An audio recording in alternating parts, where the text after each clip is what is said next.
In today's video, I'm sharing with you some creative ways to embrace spring. Let's get right into it. Okay, friends, I know you're probably hearing that intro and wondering why the heck we're talking about spring right now. Our minds are already thinking about summer and getting excited for summer weather, all of those things. But you probably know on this channel, a slow living channel, that I try my best to live in the moment and be present and try to encourage that as much as possible. And I'm also here to remind you that you do have one more month left before summer actually arrives. So, we're going to try our best to reel it back in a bit and try and embrace this final month of spring in a slow living way and also in a creative way. Now, you probably also know that here on this channel, I have been on a bit of a creative living journey alongside my slow living journey, and I'm starting to learn something new, something brand new on this slow living journey, and that's creative living really does go hand in hand with slow living as well. I know I say that about quite a few things, but I am learning that creative living definitely helps me be more present, helps me slow down, and it also helps me live a much more fulfilling life. So I want to share what I'm learning with you, of course, and I think in today's video, we'll be able to kind of tie all of those things together, the creative living element, the slow living element. And if you think that you are not a creative person or you're not an artist or anything like that, I would challenge you to think otherwise. I would challenge you to tap into your inner child and get a little bit playful and creative and actually embrace the fact that you could have a very, very creative side of you that you can have a lot of fun with. So, with all that being said, let's jump into all of the ideas that I have for you. I have 5 ideas, and each of the ideas are going to have a creative element, but like I said at the top of the video, we are embracing spring. So it's going to have an element of seasonality and all the spring vibes. And so you'll start to see why things kind of interconnect and make sense when we're talking about creative living, slow living, and embracing spring all at the same time. Let's jump right into it. The first thing is to get a sketchbook. Just treat yourself to a sketchbook. I personally have so much fun in the process of getting a sketchbook. I'm very nerdy like that. I love to go to stationery shops or an art shop and just browse and look at all of the things, and the idea of getting something brand new is very exciting, especially when it comes to art and creativity. So I encourage you to do the same. Have a little moment, romanticize the little shopping moment that you have getting a sketchbook, and you can definitely go for something that's affordable and very scrappy. It doesn't need to be something super fancy. I actually encourage you to not put the pressure of getting something fancy when it comes to buying a sketchbook, because we want you to actually use your sketchbook, and the more pressure that you add onto it will kind of deter you from using it. But at any rate, you can find some really accessible options online. You can also go to local art stores. You can go to Blick. Blick always has a bunch of sales and discounts constantly, so you can definitely find an accessible option there. But if you do want to treat yourself to something fancy, I'm not going to stop you either. And then once you get your sketchbook, I do recommend you take it with you along with like a utensil, a pencil or a pen, or a colored pencil, whatever it may be. Just bring that with you everywhere that you go.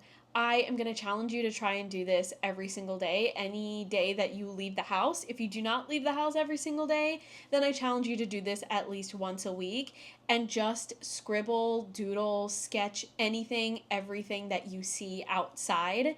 So I don't know if you can kind of tell all of the things interconnecting there, but obviously, sketching or doodling is very creative work. It's very fun and playful, but taking it outside really embraces the nice warm weather that we're starting to have, and also allows you to embrace the things that are around you, the things that you see and notice for the spring season, and you are embracing nature a little bit there as well, which I think is really important when we're talking about seasonality and embracing a season for what it is. Seasons are obviously like nature focused, so of course, all of this kind of ties together. So definitely love this idea, and I am going to try and challenge myself to do this as well, because while I have a sketchbook and I do bring it with me everywhere I go, I don't always pull it out when I'm actually physically outside. And maybe this will kind of encourage you to do more outdoor things, such as go for a walk or have a picnic, or I don't know, just plan a little moment around the outdoors, even sitting outside in your backyard or on your front steps, whatever it may be. Okay, Okay, the second item is to try a brand new seasonal recipe. You all know that I love cooking and baking and eating and food. Food is definitely something really, I guess, present and huge in my slow living journey because I love to slow down and savor foods. I love foods that are very seasonal, and I like enjoying foods that are like really associated with a particular time of the year. For example, like I love soup in the winter time. So I encourage you to do the same. Even if you're not a big foodie, I just encourage you to give this a try. And if you think that cooking, baking, or anything like that isn't creative, I am here to tell you otherwise. It is extremely creative, it's extremely hands on and experimental and fun and silly and playful. And I encourage you to look at it in that way and don't get intimidated by the kitchen. Try to have fun with this prompt and this challenge. Try to go to a farmer's market if you have one available to you and see what is seasonal, see what is actually growing and abundant at this time period, and find a recipe. I wouldn't say create a recipe, but find a recipe that kind of centers around whatever you find at the farmer's market or grocery if you don't have a farmer's market nearby, and just try a brand new recipe, a recipe you have never used before. It doesn't need to be a brand new meal. It doesn't have to be like the most outrageous dish you've ever heard in your life. It can be something simple. It can be pizza, it can be a sandwich, but try to do something that you've never done before in that kind of category. So like a sandwich you've never had before or a pizza you've never had before. Something like that. And again, have fun, be experimental. You'll be surprised at how creative you feel in the process of doing this and how rewarding and fulfilling it is while embracing seasonal flavors. Okay, the next idea is to visit a local show, an exhibit, or market. So this is something that I have personally learned on my creative journey slash slow living journey, but participating in artsy things or participating in creative things also fuels your own creativity. It will kind of inspire and prompt you to get more creative, and maybe it'll trickle down into the other activities that I talk about on this list. But participating and going out and doing the things and experiencing the things is just as effective as actually doing the creative things. So, with that, I do recommend you visit a local show. Shows are also quite seasonal depending on where you live. People will host seasonal shows like spring related, or maybe just because the weather is getting warmer, people will do things more outdoors, or they will just kind of gather together as a community and do something because the seasons are getting warmer, if that makes sense. So definitely look around at what's going on in your local area. More often than not, you will find something. If you want to go super, super basic and simple, if you can't really think of any ideas or Google is not helping you at all, I do recommend checking out your local bookstores because chances are there are author events and things like that happening at your local bookstores.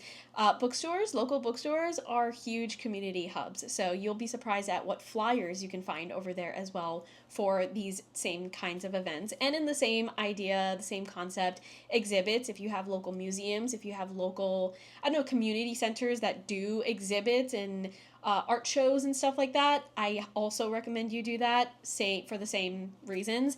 And markets are something that pop up a lot during the warm seasons, like flea markets or community markets that kind of like they come together at farmers markets even, or in just a community space, and local vendors, small shops and businesses will come together and create like a little bit of a market. So again, check and see what's going on in your local area. If there's something a little bit further out, maybe schedule it as a cool little road trip to take and just have fun with it. Again, you are going to be fueling your creativity in that way, but you're also embracing getting out there and doing the things every spring if your local area does something every spring, summer, etc. The next idea is to start a journaling routine. Now, I talk about journaling all the time, and that's because I really, really stand by it, especially this year where the morning pages have absolutely transformed my life for the better. So all I want to do is scream it from the mountains that journaling is an extremely effective and powerful and incredibly positive thing to implement in your life. And so with this season kind of exiting slowly, we can implement a routine that we kind of introduce as we get into summer, if that makes sense.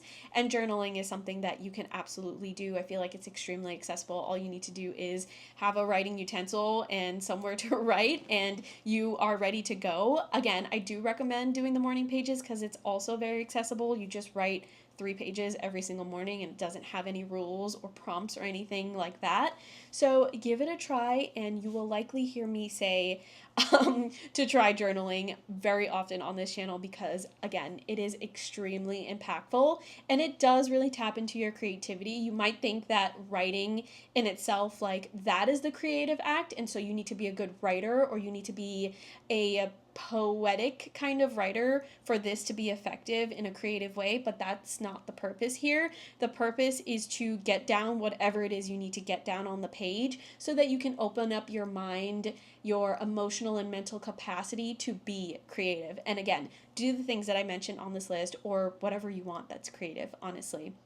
And I have to say, from personal experience, this 100% works, and it's such a simple thing. So I think it's mind-blowing, honestly. Okay, and then the last idea is to work on a hands-on project. This is very similar to what I was saying when it comes to journaling. If you are doing something that is like not necessarily creative, it can help you open up time and space to want to do more creative things. And I think hands-on projects are a great way of doing that. So for me, gardening is not something that I necessarily consider to be super creative, but getting like my hands dirty and just doing the thing and having some sort of like redundant, repetitive, so to say mundane task helps me kind of outlet a bit of that energy, and then it opens up the energy for me to be more creative. So I do recommend you try some kind of hands-on project that kind of challenges you in that sense, so it can help you open up your creative side and be more open to doing more creative things.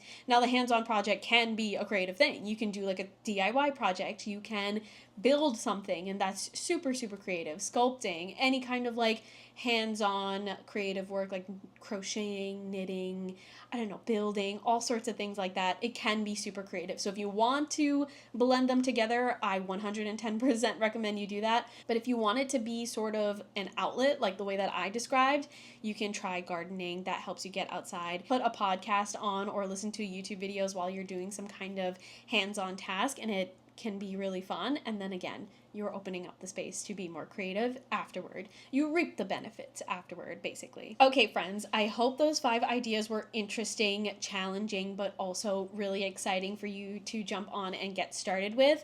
I really, really challenge you to try at least one of these in the last month that we have of spring. Again, they are going to help you slow down, be more present, and embrace spring in some form. So I would love to know which one is appealing to you, which one sounds most interesting to you, and which one you're going to implement in the comments. So definitely let me know. I think for me, getting a sketchbook and taking it outside with me at any given moment is going to be my thing that I do for the remainder of the month. You would think that I do that all the time. I do not do that at all. And with the weather actually getting warm enough for me to be able to sit outside, and also hopefully not raining so much that I can actually sit outside, I plan on being outside, sitting outside, and reading, sketching, doing the things. So again, I would love to hear from you, but thank you so much for hanging out with me today. Happy rest of the spring season. I will be talking about summer very soon, so get ready for that, but not just yet. And I will talk to you in the next video.